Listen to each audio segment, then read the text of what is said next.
Part 1. The Final Days. Kamikaze and Desperation.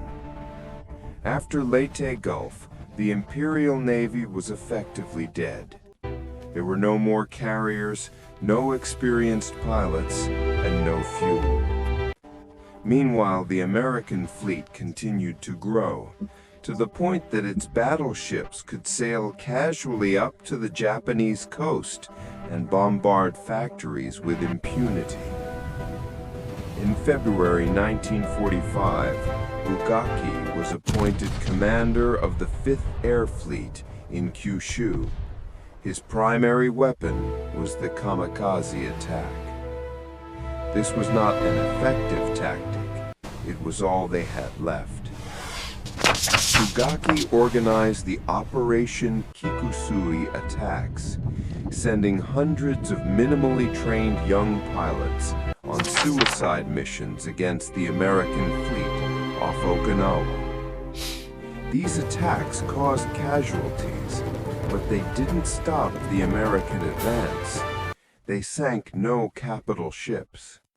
The reason was simple. The Americans simply had too many ships. The Navy's final tragedy came on April 7, 1945, when the Yamato was sent on a one-way mission to Okinawa with only enough fuel for a one-way trip. It never made it. Hundreds of aircraft from multiple American carriers swarmed it, sinking it in less than 2 hours.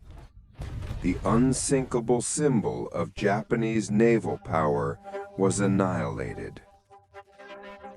Ugaki's diary entries from this period became increasingly pessimistic. He wrote of the bombing of cities, the destruction of industry, the starvation of civilians. Then came the atomic bombs, which he noted there was no defense against, and the Soviet invasion. He understood what the government refused to accept. The war was lost. It had been lost for years. Part 2. The Final Flight. A Samurai's Choice. When the Emperor announced the surrender on August 15th, Ugaki made his decision. He would not surrender. He would fly one last kamikaze mission against the American fleet. His subordinates and friends tried to talk him out of it, arguing the war was over and further death was pointless. He refused. He prepared for his final ritual. He posed for photographs, removed his rank insignia, and carried only a ceremonial short sword given to him by Admiral Yamamoto. He climbed into the back seat of a Yokosuka Judy dive bomber. Another officer, Warrant Officer Ekoshi Endo, also climbed into the cramped space, making it 3 men instead of 2. They took off with 10 other aircraft on the last kamikaze mission of World War II. At 1924, Warrant Officer Endo sent Ugaki's final message, reporting that the Admiral had begun his dive on an American vessel. No American records indicate a successful kamikaze attack that day. It is likely Ugaki's plane was shot down by anti-aircraft fire or simply crashed into the ocean. His body was never recovered. Part 3. Post-mortem Legacy.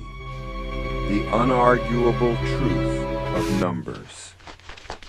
The tragedy of Ugaki's diary is that everything he feared was true and worse. Admiral Yamamoto, Ugaki's mentor, had understood this from the beginning. Yamamoto had studied at Harvard and traveled across America. He had seen the factories and oil fields.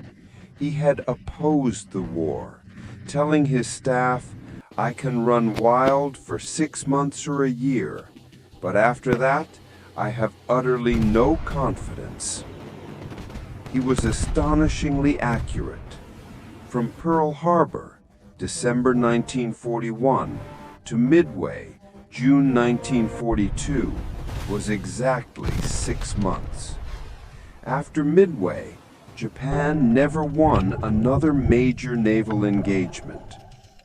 Post-war analysts determined that Japan's defeat became inevitable in mid-1943, the point at which American industrial production reached full wartime capacity. The disparity was too vast.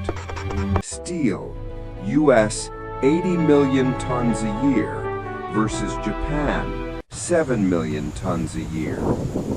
Oil, US 1.4 billion barrels a year versus Japan almost none, reliant on occupied territory. Warships, 1941 to 45, US approximately 9,000 versus Japan approximately 670. Carriers of all types, US 151 versus Japan 25. Analysts concluded that even if Japan had won every battle from Midway onward with equal losses, the US still would have won the war through simple attrition. They were building faster than Japan could destroy. By late 1944, American shipyards were actually slowing production because they already had too many ships. Ugaki's diary, recovered and published in 1991 as Fading Victory, is a vital historical document.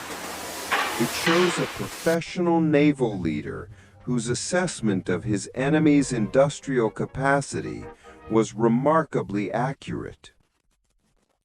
The ultimate tragedy of Matome Ugaki was not his death. It was his life during the last 2 years of the war. He was a man torn between two irreconcilable realities. An intellectual reality. He knew victory was mathematically impossible. A cultural reality. His duty and his Bushido code demanded he kept fighting, keep planning, and keep sending young pilots to their deaths. His final act, a meaningless kamikaze mission after the war was already over, was the only way to resolve that contradiction.